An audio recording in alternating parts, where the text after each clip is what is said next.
Au nom du Père et du Fils et du Saint-Esprit. Amen. 4e dimanche du temps ordinaire de l'année liturgique C. Mes brebis écoutent ma voix. Moi, je les connais et elles me suivent. Je leur donne la vie éternelle. Jamais elles ne périront et personne ne les arrachera de ma main. Frères et sœurs bien-aimés, ce dimanche, l'Évangile nous offre un des passages les plus courts, mais aussi les plus profonds du discours de Jésus sur le bon pasteur. Ces quelques versets contiennent toute une théologie de la relation entre le Christ et ses disciples, entre le bon pasteur et ses brebis. Mes brebis écoutent ma voix. Notons ici, chers frères et sœurs, que il ne dit pas simplement « elles entendent », mais « elles écoutent ». Ici, il y a l'idée d'une écoute active, confiante et aimante. Dans le tumulte de nos vies, dans la cacophonie du monde, savons-nous encore reconnaître la voix du Christ? Une voix qui ne s'impose pas par la force, mais qui nous appelle avec douceur et fidélité. C'est dans la prière, dans la lecture et la méditation de l'Écriture, dans la voix intérieure de la conscience, de notre conscience personnelle, éclairée par la foi, que le Christ nous parle. Mais faut-il encore que nous lui laissions la parole? Que nous ne laissions pas notre cœur encombré, embrigadé, entenaillé par les innombrables distractions disponibles aujourd'hui à travers les réseaux sociaux et à travers toutes les futilités qui tendent à avoir droit de cité dans nos vies. Moi, je les connais, dit Jésus. Le verbe connaître dans la Bible n'est pas simplement intellectuel. Il évoque une relation profonde et intime. Jésus ne nous regarde pas comme un troupeau anonyme, mais comme des personnes uniques. Il connaît nos blessures, nos luttes, nos joies, nos désirs. Il nous aime non pas malgré ce que nous sommes, mais en vérité.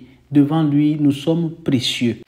Un passage du livre du prophète Isaïe au chapitre 49, verset 16 dit « J'ai inscrit ton nom dans la paume de mes mains ». La vraie question que nous devons nous poser est celle-ci. Est-ce que nous le connaissons aussi? Est-ce que nous cherchons vraiment à entrer dans une relation vivante avec lui? Je leur donne la vie éternelle, dit Jésus encore. La vie éternelle ne commence pas seulement après la mort.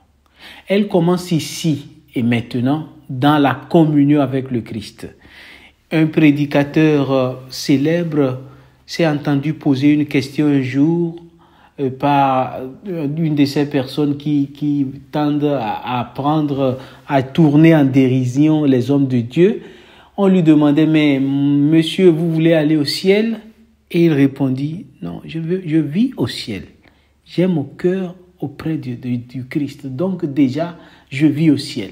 C'est de ce point de vue que nous pouvons dire que la vie éternelle ne commence pas seulement après la mort. Elle commence ici et maintenant dans la communion avec le Christ.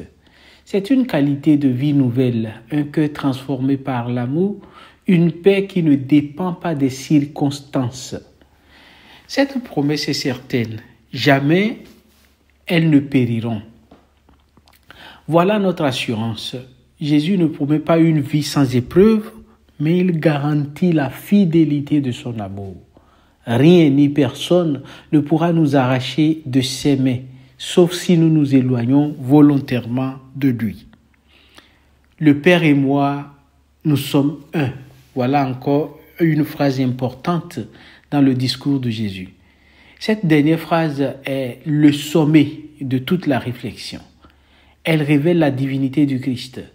Si Jésus peut promettre la vie éternelle, c'est parce que avec le Père, il est un. Il est la vie éternelle même. Et cette unité est la source de notre sécurité. Entre les mains de Jésus, nous sommes dans les mains du Père. Nous sommes portés par l'amour trinitaire, un amour qui est définitivement invincible. Chers frères et sœurs, en ces quelques lignes, nous avons toute la richesse de notre foi. Une voix qui appelle, un cœur qui connaît, des mains qui gardent, une vie qui ne finit pas.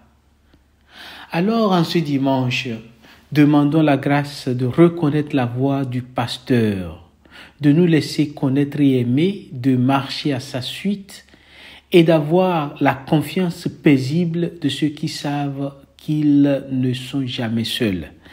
Surtout, prêtons attention à la voix du Seigneur, au milieu de toutes les voix de déception, les voix de mensonges, qui tendent à être plus fortes que la voix intérieure où Jésus nous parle.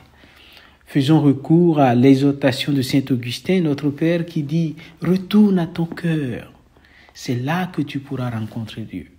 Retourne dans le cœur parce que c'est dans l'homme intérieur que se trouve la vérité et c'est là que le Christ se manifeste. Prêtons donc oreille, prêtons attention à la voix du Seigneur qui parle au fond de nos cœurs. Amen. Au nom du Père et du Fils et du Saint-Esprit. Amen.